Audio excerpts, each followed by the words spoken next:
Shalom Bapak Ibu Saudara, Jemaat Komunitas Gereja Kristus Ketapang yang dikasihi oleh Tuhan Yesus Kristus. Sungguh bersyukur kita dapat kembali bertemu untuk bersama-sama merenungkan kebenaran firman Tuhan. Mari sebelumnya saya mengajak kita untuk bersatu di dalam doa. Bapa dalam surga, terima kasih Engkau boleh menganugerahkan kami satu hari lagi Tuhan. Kami bisa menikmati kehidupan kami bersama dengan Tuhan. Sebentar kami akan merenungkan kebenaran firman Tuhan. Kiranya Tuhan yang boleh memberikan kami hikmat, dapat mengerti dan bukan hanya mengerti, tapi juga kami bisa melakukannya bersama dengan Tuhan. Urapi hamba-Mu yang akan membawakannya, kiranya Tuhan berbicara sesuai kehendak-Mu melalui dia. Dalam nama Tuhan Yesus kami berdoa. Amin. Bapak Ibu Saudara, pada hari ini saya memberi judul firman yang diteguhkan Allah. Itu diambil dari Ibrani 2 ayat 1-9. Namun, saya akan membacakannya dari Ibrani 2 ayat 3-4. Bagaimanakah kita akan luput jikalau kita menyia-nyiakan keselamatan yang sebesar itu yang mula-mula diberitakan oleh Tuhan dan oleh mereka yang telah mendengarnya kepada kita dengan cara yang dapat dipercayai, sedangkan Allah meneguhkan kesaksian mereka oleh tanda-tanda dan mujizat-mujizat dan oleh berbagai-bagai penyataan kekuasaan dan karunia Roh Kudus yang dibagi-bagikannya menurut kehendaknya. Bapak Ibu Saudara, di zaman sekarang ini kita dibanjiri begitu banyak informasi dan suara-suara.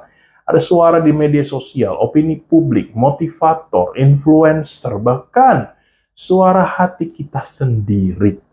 Tidak sedikit orang percaya yang akhirnya lebih mudah mempercayai pengalaman pribadi mereka daripada firman Tuhan. Kebenaran akhirnya diukur dari apa yang dirasakan, bukan lagi dari apa yang Allah benar-benar nyatakan di dalam firman-Nya. Penulis surat Ibrani mengingatkan jemaat akan bahaya ini. Sebelum ayat 3-4 ia berkata, karena itu harus lebih teliti kita memperhatikan apa yang telah kita dengar, supaya kita jangan hanyut di bawah arus, itu ayat 1. Gambaran yang dipakai adalah sebuah kapal yang perlahan-lahan dia hanyut karena tidak lagi tertambat. Dan demikian pula kehidupan orang percaya ketika akhirnya melepaskan diri dari otoritas firman Tuhan. Lalu, pada ayat yang tadi kita baca, mari kita lihat penjelasannya kenapa firman Tuhan itu layak untuk dipercaya. Pertama, keselamatan itu pertama-tama diberitakan oleh Tuhan sendiri. Jadi bukan sekedar nabi, bukan sekedar guru agama, melainkan Yesus Kristus, anak Allah.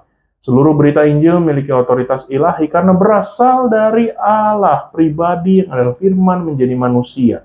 Apa yang Yesus ajarkan bukan pendapat manusia, tetapi penyataan Allah sendiri. Kedua, berita itu diteguhkan oleh para saksi yang mendengarnya secara langsung. Para rasul bukan sedang menyampaikan cerita yang mereka ciptakan sendiri. Mereka adalah saksi mata akan kehidupan, kematian, dan kebangkitan oleh Kristus. Mereka rela kehilangan harta, kebebasan, bahkan nyawa mereka karena mereka yakin akan kebenaran yang mereka beritakan. Iman Kristen berdiri di atas kesaksian yang dapat dipercaya. Ketiga, Allah sendiri yang memberikan kesaksiannya melalui tanda-tanda, mujizat, dan berbagai kuasa dan karunia Roh Kudus. Semua itu bukan sekedar pertunjukan kuasa rohani. Mujizat memiliki tujuan yang jelas, yaitu meneguhkan bahwa berita Injil itu benar-benar berasal dari Allah. Fokusnya bukan pada mujizat itu sendiri, tapi pada firman yang sedang diteguhkan. Bapak Ibu Saudara, inilah yang menjadi dasar iman kita.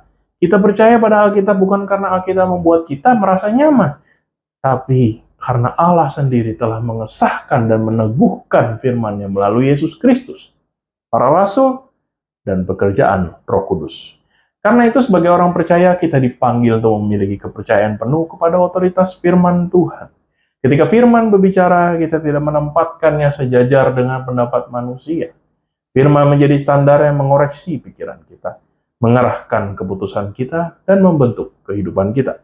Mungkin ada kalanya firman Tuhan bertentangan dengan budaya yang ada, dengan keinginan hati kita, atau dengan apa yang sedang populer pada saat ini. Namun justru disitulah iman kita diuji.